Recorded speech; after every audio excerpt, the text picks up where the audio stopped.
Bienvenue sur Radio Galère, dans la demi-heure radioactive, émission animée en direct par le collectif antinucléaire des Bouches-du-Rhône, les 2e et 4e mardis du mois à 14 h, et en rediffusion le jeudi de 12 h à 12 h 30.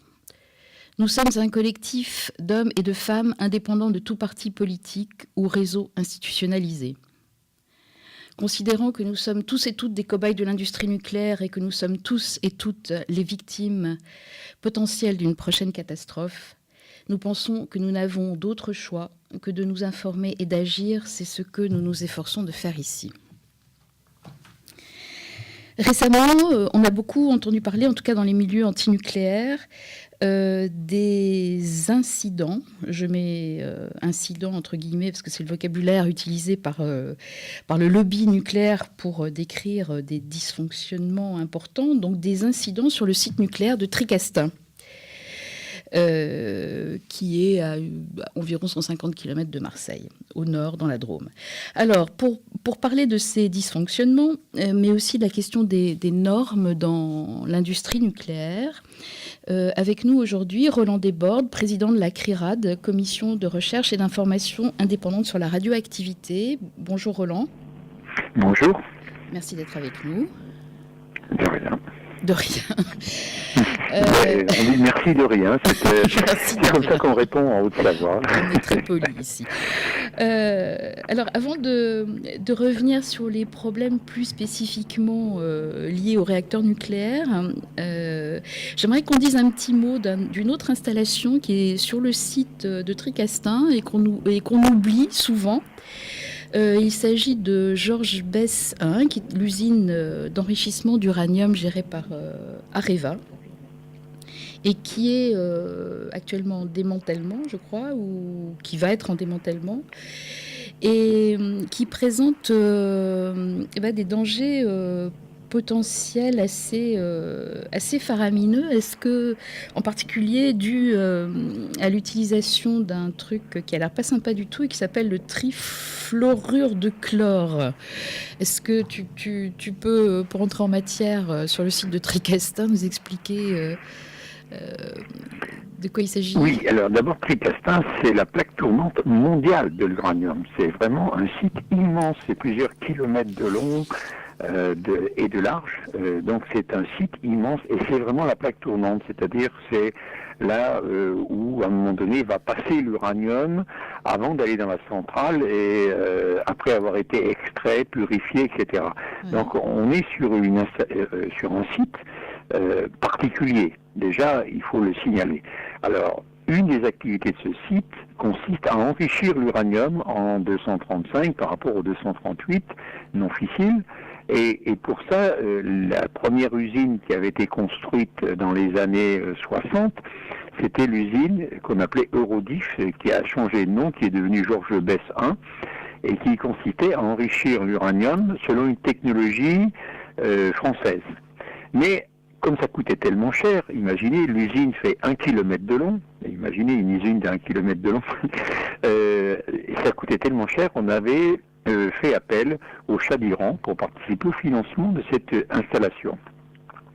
Ça qui nous a valu d'ailleurs beaucoup d'ennuis après, quand le Shah d'Iran est tombé, c'est que les ayatollahs qui avaient pris le pouvoir en Iran à l'époque ont voulu récupérer l'argent qu'avait placé le Shah d'Iran sur cette installation.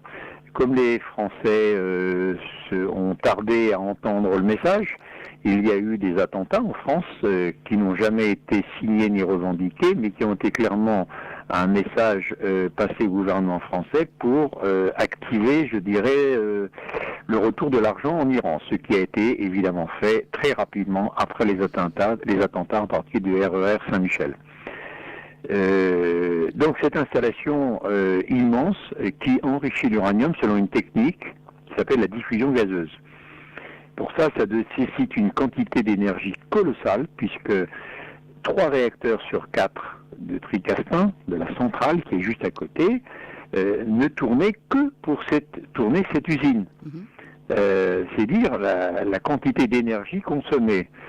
Et cette technique était tellement énergétivore, coûteuse, etc., que Au final, on a décidé, Areva a décidé d'arrêter cette usine il y a maintenant 2 ans à peu près. Officiellement, elle est complètement arrêtée depuis 1 an. Sauf que cette installation, elle est immense, qu'on y a traité beaucoup d'uranium. Eh bien, avant de la démanteler, de la démonter, de la désosser, Areva a réalisé qu'il restait un petit peu d'uranium dedans. Et donc, pour récupérer cet uranium présent dans les circuits, on a une technique qui s'appelle un rinçage. Alors, c'est pas rincer la vaisselle, hein, là, c'est rincer une installation colossale. Et pour ça, on utilise un gaz qui s'appelle le ClF3, comme tu dis. ClF3, c'est le trifluorure de chlore. C'est un composé particulier puisqu'il fait partie de la famille des phosgènes, c'est-à-dire des gaz de combat qui étaient utilisés pendant la guerre de 14. L'hypérite, le gaz moutarde, etc. Donc le phosgène, c'est la même famille. Donc des produits extrêmement dangereux et donc qui auraient la propriété, en tout cas ont la propriété, c'est que quand on fait tourner ces gaz dans l'installation, ils ont tendance à fixer des atomes d'uranium et de pouvoir les emmener vers la sortie. Du coup, on peut dire qu'on rince ce circuit, entre guillemets. Voilà. Mais c'est un produit qui est évidemment très dangereux, donc il nécessite des conditions particulières, puisqu'il peut être gazeux, il peut être liquide, suivant les conditions de pression. Et évidemment, il faut qu'il soit maintenu gazeux, donc suivant des basses pressions. Si la pression augmente un peu trop, il redevient liquide et il n'est plus opérationnel, mais en plus il peut exploser ou prendre feu. À ce moment-là, c'est le genre de... En plus, il est d'une toxicité pour l'homme remarquable. Je crois qu'on parle de 300 tonnes d'uranium qui seraient à récupérer dans les coins, là. Enfin, bon, grâce, entre guillemets, à cette technique. Bon, donc ça, c'est quelque chose... Oui, mais on sait qu'on ne récupérera pas tout. Hein. D'après les optimistes, ce serait 100 à 200 tonnes sur les 300. Pour les pessimistes, ce serait plutôt 60 tonnes. Donc... au final, je ne sais pas combien on va en récupérer. Enfin, ils vont en récupérer parce que nous... Ils vont en récupérer. Bon, alors ça, c'était une petite mise en bouche. Hein. Alors, pour en revenir aux réacteurs nucléaires de Tricastin, qui sont exploités donc par EDF, rappelons qu'ils sont 4, il y a 4 réacteurs, qu'ils fonctionnent au MOX. Hein, le MOX, c'est un mélange ce sont des 900 MW, donc ils sont autorisés à utiliser jusqu'à 1/3 de MOX dans le cœur du réacteur. Alors le MOX, c'est un mélange d'oxyde d'uranium et de plutonium. Voilà, et que les réacteurs numéro 1 et 2 qui ont été connectés au réseau français en 1980 ont vu leur durée de vie prolongée de 30 à 40 ans. Quand on sait par ailleurs que dans les tuyaux du gouvernement et de l'État, il y a la prolongation de tous les réacteurs français à 50 ans, voire même à 60. Bon, aujourd'hui... Ça, c'est pas fait, hein. Oui, bon, Non, parce que la prérogative de prolonger ou d'arrêter un réacteur n'appartient pas à l'État en France. Elle appartient à l'autorité de sûreté nucléaire. Ça change, pas tout, mais ça change quand même un certain nombre de choses. C'est pour ça que quand on fait des annonces du gouvernemental, donc politiques, en disant on va prolonger, on va arrêter, etc., c'est du pipeau. Je suis désolé, mais les gens qui annoncent ça n'ont aucun pouvoir pour le faire. Alors c'est facile de le dire après. Hein. Moi je peux aussi par un claquement de doigts dire j'arrête le réacteur, etc. Mais ce serait très bien. Qui vais le décider. Hein. Ce serait très sympa ça. Bon, on parle. Alors là en ce moment, ça fait depuis le mois de juillet, je crois 2013. Hein, depuis ce mois de juillet, on parle de fuite à Tricastin. On parle de rejet radioactif massif dans le Rhône. Alors est-ce que tu peux nous faire un point là de ce qui se passe exactement? De ce qui est rejeté, où ça va, en quelle quantité, enfin voilà. Alors, la centrale de Tricastin, bon d'abord, elle a passé la limite des 30 ans, elle a été autorisée à fonctionner jusqu'à 40 par l'autorité de sûreté nucléaire en fonction d'un dossier, évidemment, ce ne sont pas les citoyens qui ont été consultés pour ça. Tout s'est passé entre l'exploitant et l'autorité de sûreté nucléaire. Ça, c'est le premier point. Donc, c'est pas une centrale toute jeune. Elle se trouve dans un endroit un peu particulier puisqu'elle refroidit directement sur le canal. Il n'y a pas de tour d'évaporation, donc elle refroidit intégralement sur le Rhône, en fait sur un canal qui vient du Rhône. Ça s'appelle le canal de Donzère à Mondragon. Et elle se trouve en dessous du niveau du canal. C'est exactement comme Fessenheim. Comme Fessenheim, oui. Voilà. Et elle se trouve sur une nappe phréatique très proche de la surface. Donc on est dans une situation de risque particulier, des risques d'inondation, des risques de remontée de la nappe suivant les niveaux d'eau dans la région. Or la nappe est très proche de la surface. Cette centrale a été construite dès le départ. On avait imaginé qu'il se passerait des choses peut-être pas bien maîtrisables dans les sous-sols des bâtiments, ce qui fait qu'on avait construit ce qu'on appelle une enceinte géotechnique pour essayer d'enfermer la nappe sous la centrale. C'est-à-dire que autour, en limite du site de la centrale, en limite des bâtiments réacteurs plus exactement, on a construit un mur souterrain pour à peu près une douzaine de mètres de profondeur, donc on voit rien en surface, pour essayer d'emprisonner cette nappe phréatique qui, elle, se trouve à quelques mètres seulement. L'emprisonner, pourquoi ? Parce qu'on imaginait dès le départ que ça a été fait pratiquement au début. En tout cas, l'expérience montrait que sur des sites nucléaires tels que les centrales, il était très rare qu'il n'y ait pas des fuites de tuyaux, des débordements de cuves, etc. Et que du coup, la nappe se trouve contaminée. Or, la nappe, elle se déplace, elle ne reste pas sous la centrale, elle peut se déplacer, elle se déplace dans l'environnement, elle sort, et elle va dans la zone sud de Tricastin, qui est la zone de Bolène, la Palue. Oui. Or, il y a des gens qui consomment cette eau à l'extérieur. Il était donc important, et ça a été imposé à EDF, de faire cette enceinte géotechnique. Alors, évidemment, c'était pour que la contamination radioactive de la nappe n'aille pas au-delà. Donc, c'était dans une bonne idée. Mais d'un autre côté, c'est reconnaître que ce type d'installation peut rejeter dans une nappe phréatique. Or, c'est un rejet qui est totalement interdit par la réglementation. Mais c'est considéré comme une situation anormale, un incident. Ça devrait être sanctionné, ça ne l'est jamais, etc., etc.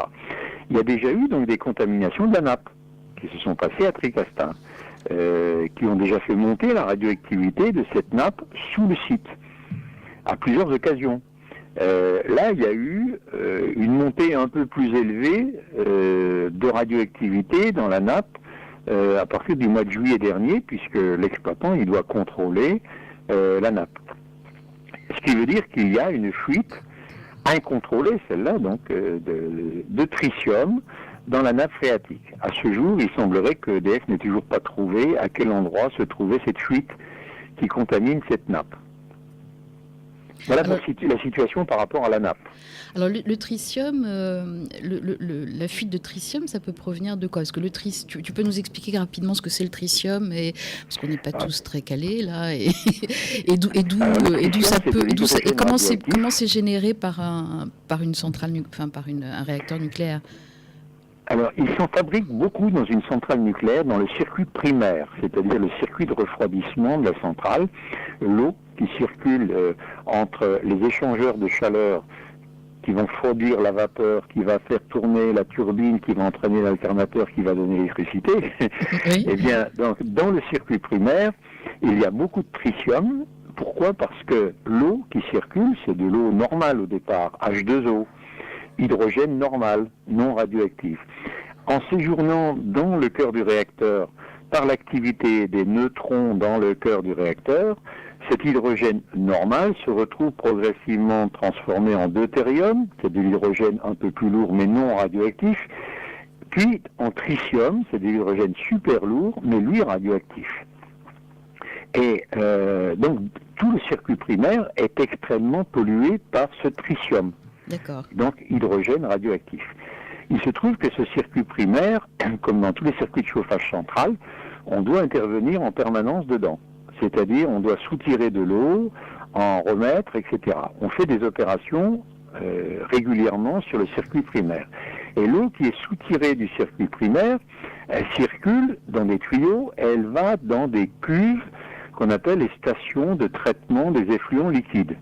On va les stocker et on va les rejeter dans l'environnement. Et là, de manière légale, cette fois, c'est autorisé.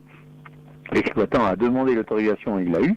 Et là, l'environnement où légalement ça doit être rejeté, c'est le canal de Donzère-Mondragon. C'est donc le Rhône. C'est des rejets qui sont contrôlés par l'exploitant.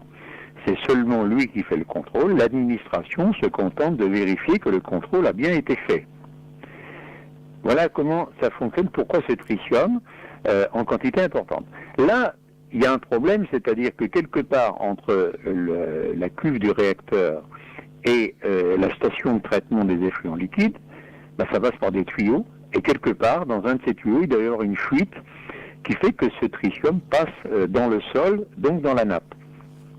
Et là, évidemment, c'est totalement interdit. Et alors, on parle de fuite de l'ordre de plusieurs centaines de mètres cubes par jour. Ça, c'est possible, ça ? Je n'ai pas vu de chiffres, moi, personnellement, je n'ai pas vu de chiffres qui donneraient la quantité d'eau qui fuirait. Ce qu'on sait, parce qu'on ne connaît pas l'origine de la fuite, apparemment, d'après les dernières nouvelles, EDF n'avait pas trouvé où était la fuite, donc elle ne peut pas dire combien. J'ai pas vu de chiffres comme quoi elle perdrait de l'eau en telle quantité. Ça me paraît beaucoup. Non, par contre, ce que fait EDF, c'est que cette nappe qui est contaminée par ce tritium, mais qui n'est pas d'aujourd'hui, c'est une contamination ancienne, il y en a un peu plus aujourd'hui, mais c'est ancien. Depuis régulièrement, EDF pompe cette nappe pour la mettre en dépression par rapport à la nappe autour du site, à la mettre en dépression pour pas que la radioactivité ait tendance à fuir au-delà de la centrale. Donc elle maintient en dépression cette nappe. Pour maintenir en dépression, on pompe de l'eau. Et là, les pompages, ils vont de 300 à 800 mètres cubes par jour d'eau de la nappe, qui, elle, est donc contaminée par un peu de tritium, qui, elle, est rejetée dans le canal de Donzère-Mondragon, donc dans le Rhône.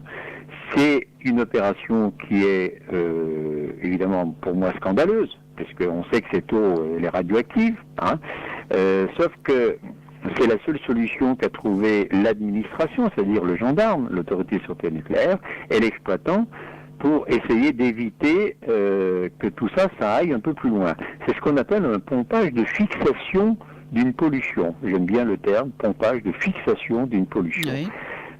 Ça me scandalise évidemment en tant que citoyen que l'on puisse traiter comme ça une pollution, c'est-à-dire en la dispersant, en la diluant. C'est quand même choquant. Alors oui, justement, qui autorise? Alors bon, on a compris que là, il y avait un problème, que pour le moment, on n'en connaît pas la source exacte, ou même s'ils la connaissent, ils ne veulent pas nous la donner. Comment est-ce que ces rejets radioactifs sont, entre guillemets, normalisés? Parce que, oui, j'aime bien aussi le mot utilisé par le lobby nucléaire qui parle d'effluents, et non pas de rejets radioactifs. Est-ce qu'il y a... Comment ? En fait, ce sont des déchets. Ce sont des déchets, oui. Voilà, ce sont absolument des déchets radioactifs. Comment est-ce que ça s'est normalisé ? Alors, qui obtient l'autorisation de rejeter quoi ? Où ? Dans l'air, dans l'eau ? Est-ce que ça se passe par installation nucléaire, par radioéléments ? Comment ça Qui décide de ça ? Non, il n'y a aucune norme sur les rejets. Il n'y a pas de norme ni nationale ni internationale. Il n'y a que des demandes faites par des exploitants qui s'appellent Areva ou EDF ou Comurex ou etc. Il n'y a que des exploitants qui traitent de la radioactivité. Alors EDF c'est évidemment pour faire de l'électricité, Areva c'est pour enrichir, Comurex c'est pour purifier, etc., etc. Donc il n'y a que des exploitants qui demandent à une administration, l'autorité de sûreté nucléaire, l'autorisation de disperser des déchets radioactifs dans notre environnement. Et les deux mondes sont étudiés par l'autorité de sûreté nucléaire qui s'appuie sur l'IRSN, l'Institut de radioprotection et sûreté nucléaire, qui est l'expert de l'État, mais aussi l'expert des exploitants en l'occasion, qui n'est pas un expert indépendant loin de là, qui ensuite vont proposer à la signature un arrêté ministériel et le ministre signe l'autorisation. Jusqu'à présent, on n'a jamais vu un exploitant qui ait fait une demande et qu'elle soit refusée, donc elles ont toutes été accordées, ces autorisations. Et il n'y a pas de norme là-dessus, c'est-à-dire que ce que demande l'exploitant, il dit, moi, pour fonctionner, j'aurais besoin de ça. Alors pourquoi il aurait besoin de ça? Ben, pour que ça coûte moins cher. Effectivement, si l'exploitant devait considérer que ces effluents, comme tu dis, en fait, ces déchets radioactifs, c'est pas moi qui dis effluents, et devraient être traités comme des déchets, ça coûterait beaucoup plus cher. Et l'exploitant, il n'a pas envie. Donc lui, si on lui donne l'autorisation de disperser ça dans notre environnement, parce que l'air et l'eau n'appartiennent pas à EDF ou à Areva, eh bien, c'est autant de gagner pour lui. C'est un coût caché du nucléaire, ça, évidemment. Ces demandes, elles sont faites ponctuellement, elles sont faites, c'est des rejets annuels, c'est comment? Voilà, alors la demande, elle est faite sur le principe d'abord, elle est justifiée, mais la seule justification que donne l'exploitant, c'est de dire ça me coûterait trop cher de traiter ça comme des déchets, ça c'est le premier argument, et le deuxième argument, j'apporte des preuves comme quoi ça n'a pas d'impact important sur l'environnement. En gros, si les gens ne meurent pas autour, c'est que c'est bon. Voilà. Mais c'est une justification qui est tout à fait, je dirais, qui pose problème. Savoir à qui vous allez demander. Si vous demandez à un pro-nucléaire, il vous dira, oui, c'est tout à fait justifié. Par contre, si vous demandez à un citoyen de base du coin, lui il dira non, c'est pas justifié du tout. Moi, il n'y a aucune raison que l'eau du Rhône soit radioactive. J'ai pas demandé ça. Donc la justification, c'est un terme ambigu. Hein.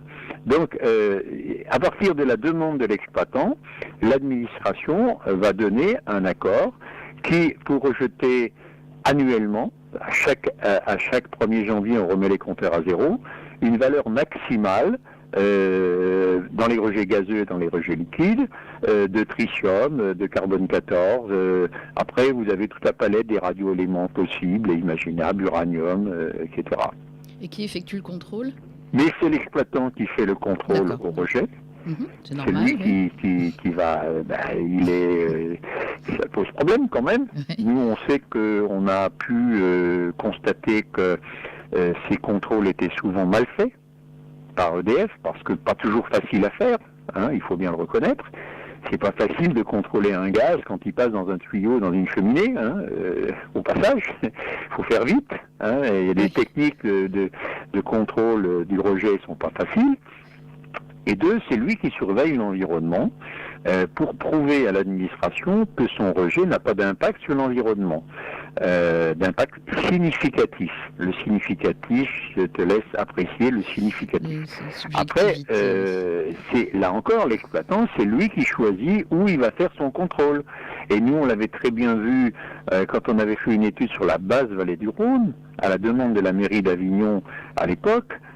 C'était C'était d'aller retrouver la radioactivité, mais pas à 2 km de la centrale, mais là où le Rhône, lui, dépose tout ça, c'est-à-dire dans la basse vallée du Rhône. Et curieusement, comme EDF, Tricastin par exemple, ne mesure que l'eau du canal quelques kilomètres en aval, il ne voit rien, et il dit il n'y a rien. Voilà, je rejette. Ça disperse, ça se dilue, ça disparaît. Voilà, la fameuse dilution. Ça ne disparaît pas, la radioactivité. Ouais. Et quand vous allez faire des études comme on l'a fait sur la base vallée du Rhône, sur la Camargue, vous la retrouvez, la radioactivité, elle est bien là. Et c'est celle de toutes les installations en amont, évidemment. Alors bon, on a bien compris qu'il s'agit de faisabilité technique, mais sûrement pas de faisabilité qui serait basée sur des dangers sanitaires. Ça, c'est la règle, je crois. L'enjeu sanitaire, c'est beaucoup plus compliqué à mettre en évidence. Recherchez la réduction de l'environnement. Si vous utilisez le bon outil, vous le mettez vous faites le prélèvement au bon endroit, etc., etc., vous allez la retrouver, la radioactivité, c'est ce qu'on trouve. D'ailleurs, la nappe de Tricastin, en dehors du site d'EDF, elle est déjà marquée par la radioactivité de tritium. Alors certainement très ancienne, c'est pas les dernières fuites qui ont pu faire plusieurs kilomètres aujourd'hui. Mais par contre, il y a une contamination ancienne de la nappe à l'extérieur du site. C'est ce qu'on appelle un marquage de l'environnement. C'est un mot pudique, je sais, mais ça s'appelle comme ça. C'est une petite quantité de radioactivité qui est présente là. Bon, ça c'est facile, enfin, c'est relativement facile à mettre en évidence. Pour des gens compétents, scientifiques et qui ont envie de la trouver, cette radioactivité, on peut la trouver. Par contre, mettre en évidence un impact sanitaire d'une installation nucléaire, d'un site, ça c'est beaucoup plus compliqué. Et là, on l'a bien vu avec l'étude cancer qui a été menée sur Tricastin. Avec les outils dont on dispose aujourd'hui en France, mettre en évidence des excès faibles, c'est pratiquement mission impossible. Il n'y a pas de registre des cancers, il n'y a pas de volonté politique pour ça, il n'y a pas de scientifiques bien formés pour ça, etc., etc. Donc il n'y a pas d'argent pour ça. Donc, et de toute façon, même quand on... N'importe comment, et qui ne voient rien, et qui permettent de dire, enfin, ou certains se permettent de dire, vous voyez bien, on a cherché, on n'a rien trouvé, donc il n'y a rien. Sauf que vrai, quand même à Tricastin, ils ont trouvé quelque chose. Ils ont trouvé un excès de cancer du pancréas, je crois, chez la femme. Et ce qu'ils ont dit, c'est oh là là, alors il y a un excès de cancer de pancréas au niveau national. Il va falloir vérifier ça. Voilà, donc ils n'ont absolument pas lié ça à la centrale. Hein, si mes souvenirs. Alors on va peut-être terminer rapidement pour. Alors ces normes-là, ça c'est les. Enfin donc il y a pas de normes. On rejette grosso modo ce qu'on veut, ce qu'ils veulent. C'est pas ce qu'on veut, c'est ce que l'exploitant demande. Et au niveau international, par contre, sur les doses admissibles, comme par exemple, on a vu qu'à Fukushima, on avait remonté les normes, les doses admissibles. Oui, mais ça, c'est les normes sanitaires, c'est pas les normes environnementales. Hein. D'accord, ça, c'est les normes sanitaires. Alors, en cas d'accident, de toute façon, ce sera pareil chez nous. Hein. S'il y a un accident chez nous, la norme habituelle, celle qu'on est censé appliquer en situation normale, sans accident, je ne parle pas d'incident, mais d'accident, qui limite à 1 millisievert les dégâts dans le public par an, en cas d'accident, évidemment, c'est intenable. Sinon, il faudrait évacuer tellement largement les populations, ça coûterait tellement cher qu'on ne le fera pas. C'est ce qu'on a constaté au Japon, mais qui se passerait totalement pareil chez nous. Et alors, qui décide de ces normes-là ? Qui décide que ces normes, que c'est 1 millisievert, que pas 2 millisievert? C'est pas les citoyens qui décident, c'est pas les associations. On ne nous demande pas notre avis là-dessus. C'est pas un truc qui s'appelle la CIPR? Ces décisions sont prises, sur des propositions. Les propositions sont faites par la Commission internationale de protection radiologie. Il faut savoir que cette commission internationale, nos représentants, nous, en français, qui sont là-dedans, c'est les représentants du lobby nucléaire. C'est pas les citoyens qui sont représentés là. Eux, ils font des recommandations. Cette commission fait des recommandations qui sont publiées régulièrement. La dernière qui vient de sortir, c'est la 110 ou la 111, je ne sais plus. Voilà. Après, ce sont les États qui intègrent dans leur législation nationale ces recommandations, ou pas d'ailleurs. Certaines, chaque État prend là-dedans ce qu'il a envie de prendre et va établir des normes nationales.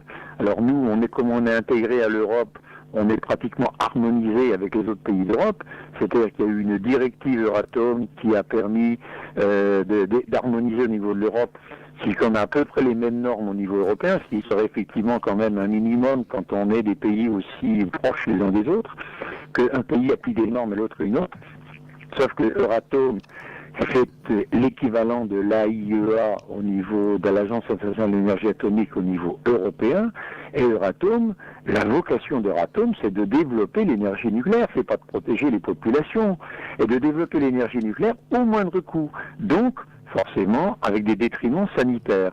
Donc cette norme, elle n'est pas du tout prudente. Elle est en fonction, elle est là à mi-chemin entre ne pas gêner l'industrie nucléaire et en même temps pas faire trop de morts. Là où ils ont mis le curseur, nos décideurs, c'est-à-dire nos gouvernants, au sein d'Euratom, c'est un risque considéré comme acceptable, mais qui n'est pas nul, loin de là. Bon, c'est encore voilà. Donc c'est un petit peu pour montrer qu'à la fois au niveau national, mais que les normes environnementales, elles sont faites pour être allègrement bafouées, et que les normes sanitaires internationales, elles sont faites pour être bougées, changées quand ça les arrange. Voilà. Elles ont été établies par les promoteurs du nucléaire, donc pour ne pas déranger le nucléaire. Depuis des années, ces normes ont baissé. Pourquoi elles ont baissé?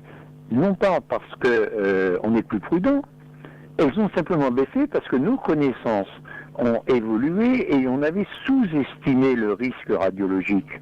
Du coup, le nombre de morts, si on avait gardé les mêmes normes qu'avant, à 5 millisieverts par an par exemple, pour les personnes du public, eh bien, ça faisait beaucoup trop de morts. Donc on a dit, on va diminuer par 5 la norme, c'est pour ça qu'on est passé à 1 millisievert, pas parce qu'on est plus prudent, ça fait autant de morts que ceux qu'on avait prévus avec 5.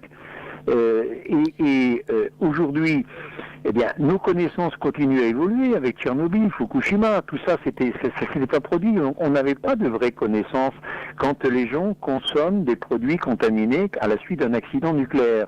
Ça, on l'avait pas imaginé avant, puisque l'accident était impossible. Donc, on n'avait pas imaginé des scénarios de ce genre-là. Maintenant, avec les connaissances que nous avons de Tchernobyl et de Fukushima, force est de reconnaître qu'il faudrait encore baisser ces normes, sauf que là, l'industrie nucléaire dit stop, nous, ça devient ingérable. Si on voulait appliquer des normes en divisant si on voulait appliquer des normes 10 fois plus faibles, compte tenu des nouvelles connaissances que nous avons. Donc on est bien devant une situation qui est dégradée par rapport à il y a 20 ans, du point de vue sanitaire. Bon, et du point de vue apparemment environnemental aussi. Bon, alors on est déjà arrivé à la fin. Cette demi-heure, elle passe si vite. Je voulais quand même repréciser qu'on a parlé ici de Tricastin et notre but, au collectif antinucléaire 13 en tout cas, c'est de faire une sorte d'illustration de ce qui se passe partout en France, partout dans le monde et partout dans toutes les installations nucléaires. On a vu récemment que la centrale un réacteur à Golfech a été arrêté d'urgence, qu'il y a des fuites à Civaux, que Fessenheim c'est désastreux. Donc il n'y aura jamais de nucléaire sûr. On ne sait pas où la prochaine catastrophe arrivera, on ne sait pas quand. Personne ne peut nous protéger en cas de catastrophe, mais personne ne peut nous protéger non plus en cas d'accident grave ou de dysfonctionnement. Donc il faut... Alors ma conclusion, ça va être une conclusion militante. Il faut s'opposer à cette industrie et il faut de façon urgente inverser le rapport de force. Voilà, ça c'est ma conclusion pour aujourd'hui. Et Roland Desbordes, merci beaucoup d'avoir été avec nous. Merci Roland. Merci à toi. Et à la prochaine fois. Tes explications nous sont précieuses. Merci. Merci à Sidi à la technique et vous pouvez retrouver nos émissions sur notre blog collectif antinucléaire 13 wordpress.com et à dans 15 jours. Autrement, c'est rediffusion jeudi à midi. Voilà, merci à tous. Merci Radio Galère.